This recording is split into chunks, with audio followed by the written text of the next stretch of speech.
It was a cold October evening when Will Navidson moved into the old, sprawling house on Ash Tree Lane with his partner Karen Green and their 2 young children. The neighborhood was silent, except for the whispering wind that seemed to carry secrets from another time. The family hoped for a fresh start, but the house had other plans. At first, it seemed like any ordinary house, despite its size and the unnerving echo that followed each step. But that illusion quickly unraveled. One afternoon, Navidson, an intrepid Pulitzer Prize-winning photojournalist, was setting up his camera gear while Karen tried to corral the children. The house, a mercurial labyrinth of wood and stone, seemed to tighten around them. It wasn't long before its sinister secrets started to unravel. It began subtly. A faint scratching in the walls and an inexplicable draft that whispered through the rooms. Then, the sounds intensified, evolving into guttural growls that seemed to emanate from within the very bones of the structure. Will wondered if the house itself was alive, breathing, waiting. One evening, as twilight painted the house in hues of melancholy blues, the children wandered off during a game of hide and seek. The echoes of their laughter morphed into insidious murmurs, leading Will and Karen to the discovery that would haunt their family forever. Behind an innocuous closet door lay a dark abyss, a void that seemed to challenge the very laws of nature, its dimensions refusing to comply with reality.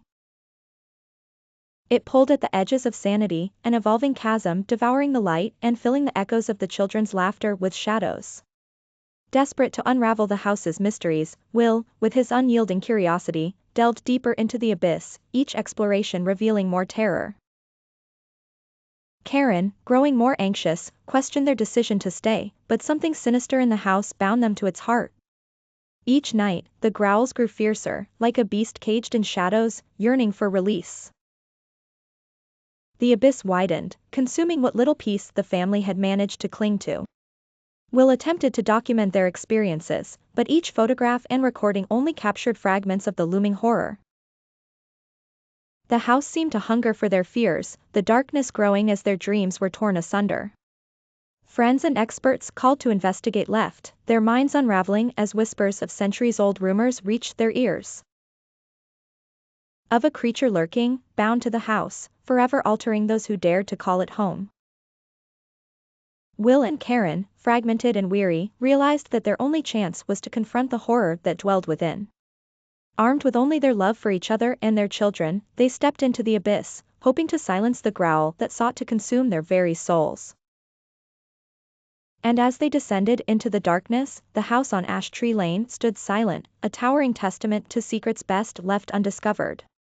In the quiet that followed, it waited, as it always had, for the next family, the next tale of terror intertwined in its haunted halls.